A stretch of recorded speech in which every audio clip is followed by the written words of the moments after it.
दोस्तों आज के इस वीडियो में हम सीखने वाले हैं माइक्रोसॉफ्ट एक्सेल के अंदर एम्प्लॉय सैलरी स्लिप को कैसे बनाते हैं। तो यहाँ पर एक्सेल के अंदर मैंने पहले से कॉलम बना के रखे हैं। पहला कॉलम है आपका एम्प्लॉय कोड्स का। मैं यहाँ पर एम्प्लॉय कोड्स चढ़ा लेता हूँ। मैंने डाला यहाँ पर E1001। यहाँ से आप दूसरा सीरियल नंबर यहाँ पर चढ़ा लीजिए। इन दोनों सीरियल नंबर को सेलेक्ट करते हैं और ड्रैग करेंगे तो बाकी की सीरीज ही ऑटोमेटिक खुद ही तैयार कर लेगा। सेकेंड कॉलम है हमारा एम्प्लॉय नेम का। यहाँ पर हम नेम डाल देते हैं। तो अगला एम्प्लॉय नेम है हमारा मिस्टर मनीष, मिस्टर राकेश। इस टाइप से आप बाकी के नाम भी टाइप कर लेना। तीसरा कॉलम है हमारा टोटल डेज का। ये स्टैंडर्ड वर्किंग डेज कहलाते हैं, क्योंकि किसी महीने में 28 दिन होते हैं, किसी महीने में 31 दिन होते हैं और किसी महीने में 30 दिन होते हैं। तो आपको जो सैलरी दी जाएगी वो 30 दिन के हिसाब से सैलरी दी जाएगी यहाँ, इसलिए यहाँ पर टोटल डेज के अंदर हम 30 डेज टाइप कर लेते हैं। इसको सेलेक्ट करके कंट्रोल डी करेंगे, बाकी के डेज ऑटोमेटिक तैयार हो जाएंगे। नेक्स्ट कॉलम है हमारा इन टाइम का। इन टाइम और आउट टाइम। इन टाइम का मतलब होता है ऑफिस जाने का समय और आउट टाइम का मतलब होता है ऑफिस से छुट्टी का समय।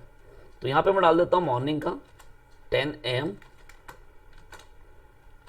और छुट्टी का टाइम है 6 PM।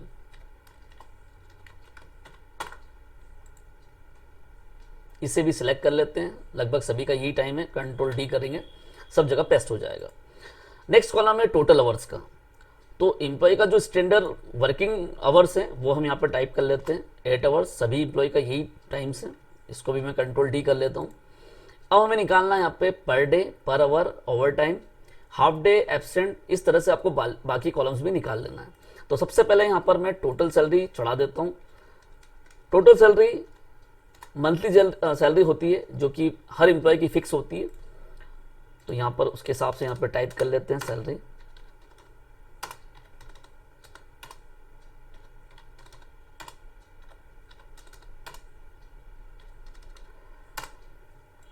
अब हमें निकालना है पर डे सैलरी। तो यहाँ पर एक फॉर्मूला लगाते हैं, इक्वल टू टोटल सैलरी को डिवाइड करेंगे जितने दिन आप काम कर रहे हैं टोटल डेज से।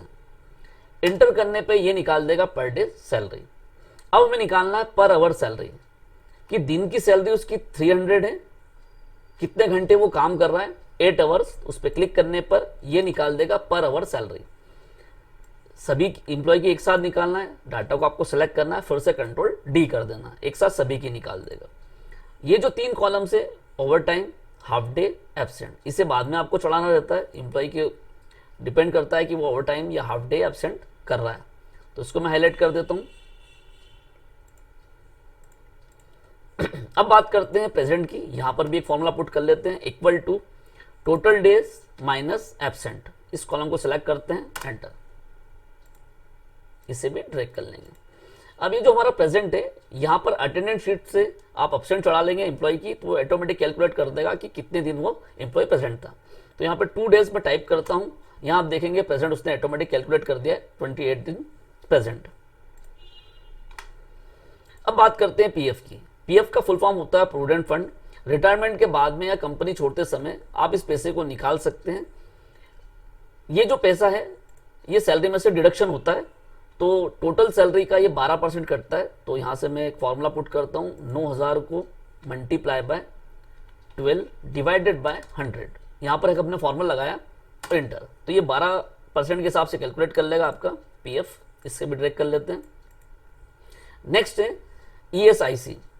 इसका फुल फॉर्म होता है एम्प्लॉय स्टेट इंश्योरेंस कॉर्पोरेशन। जो बीमा, ये एक एम्प्लॉय का बीमा होता है जिसमें ईएसआई हॉस्पिटल में फ्री में इलाज करा सकता है। इसका भी पैसा कटता है हर मंथ। तो ये जो होता है 1.75% डिडक्शन होता है।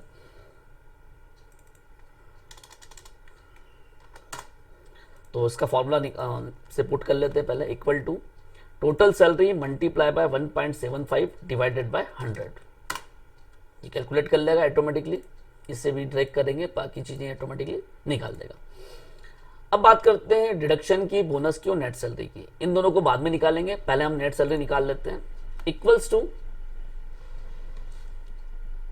ये लॉजिकल फॉर्मूला है, इसमें क्या जुड़ेगा क्या घटेगा हमें निकालना है लॉजिकल तरीके से। तो सबसे पहले equal to per day multiply by total days plus अगर वो एम्प्लॉय ओवर टाइम करता है तो वो जुड़ेगा, मल्टीप्लाई बाय उसको जो दिया जाएगा ओवर टाइम वो पर आवर के हिसाब से दिया जाएगा, माइनस अगर वो एम्प्लॉय हाफ डे करता है तो उसका पैसा कटेगा पर आवर सैलरी के हिसाब से, फिर माइनस एब्सेंट एक दिन की सैलरी के हिसाब से कटेगी, डिडक्शन भी माइनस होगा और प्लस बोनस जुड़ेगा। तो ये मैंने लॉजिकल फॉर्मूला लगा दिया, एंटर कर दिया। तो यहां पर आप देख रहे हैं नेट सैलरी का जो फॉर्मूला है इसमें किसी प्रकार का कुछ भी डिडक्शन नहीं हुआ है। जैसे ही हम यहाँ पर एब्सेंट, हाफ डे या ओवर टाइम चढ़ाते हैं यहाँ पर फॉर्मूला ऑटोमेटिकली अपने आप को अपडेट कर लेगा। तो एब्सेंट उस एम्प्लॉय ने करी है 3 दिन की, जैसे मैंने यहाँ पर 3 दिन चढ़ाए हैं आप देखेंगे सैलरी ऑटोमेटिक डिडक्शन हो गया है सैलरी में। और यहाँ पे मैं ओवर टाइम चढ़ाता हूँ,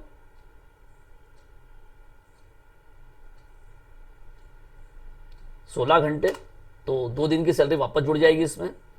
और अगर यहाँ पर हाफ डे चढ़ाते हैं 4 आवर्स, तो हाफ डे का पेमेंट आपका डिडक्शन हो जाएगा। तो इस तरह से ये जो सैलरी स्लिप है आपकी ऑटोमेटिकली काम करेगी। अब बात करते हैं डिडक्शन का। तो डिडक्शन क्या होता है, इसे मैं हटा देता हूं पहले। डिडक्शन का फुल फॉर्म होता है कटौती। एक तरह से पीएफ और ईएसआई का जो पैसा होता है ये आपको सैलरी में से काट के दिया जाता है। तो मैं यहां पर एक फॉर्मूला लगाता हूं, equal to PF plus ESIC, enter. तो यहां पर जो भी अमाउंट आएगा वो नेट सैलरी में से ऑटोमेटिक डिडक्शन होके ही मिलेगा। इसे ड्रैग कर लेते हैं। बोनस निकालने के लिए आपको एक फॉर्मूला लगाना है। बोनस वैसे तो साल में एक बार दिया जाता है, लेकिन वो डिपेंड करता है उस कंपनी पे कितना परसेंट आपको बोनस दे रही है। क्या सैलरी का पूरी सैलरी आपको दे रही है या सैलरी का 50% आपको दे रही है, 10%। एक क्राइटेरिया उन्होंने सेट किया है कि हर एम्प्लॉय को 10% आपको बोनस देना है। तो उसके हिसाब से यहाँ पर बोनस कैलकुलेट करते हैं। ये भी टोटल सैलरी पर हम निकाल लेते हैं 10% के हिसाब से, एंटर।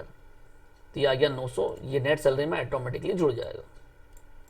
ये ऑप्शनल है, आप चाहें तो निकाल सकते हैं या चाहें तो उसको हाइड भी कर सकते हैं। बाकी यहां पर मैं 2 कॉलम इंसर्ट कर लेता हूं। पहले कॉलम में आपको कंपनी का नाम डालना है, तो मैं इसको सेलेक्ट करके मर्ज एंड सेंटर कर लेता हूं और यहां पे हेडिंग डालते हैं मालवा कंप्यूटर इंस्टीट्यूट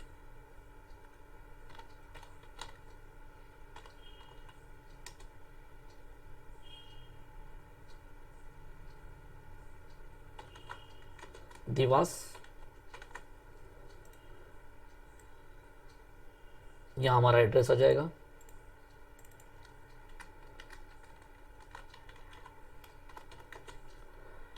एक 118 मोती बंगलो,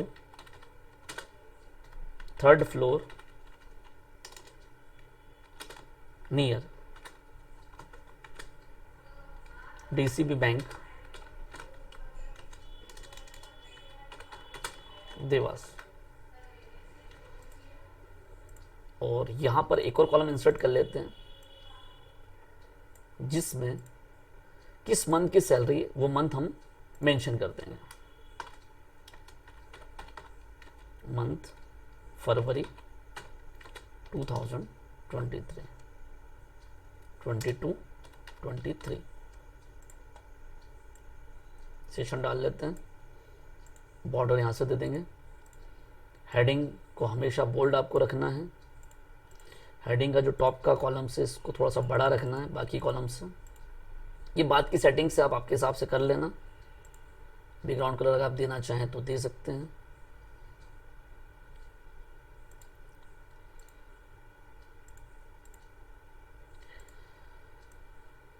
तो इस तरह से ये ऑटोमेटिकली सैलरी स्लिप बनी है जिसमें आपको सिर्फ यहाँ पर एब्सेंट, हाफ डे और ओवर टाइम चढ़ाना है। ऑटोमेटिक फार्मूला उसके हिसाब से कैलकुलेट कर लेगा। अगर आपको ये वीडियो पसंद आई है तो प्लीज़ चैनल को सब्सक्राइब करें। मिलते हैं नेक्स्ट वीडियो में, तब तक के लिए गुड बाय।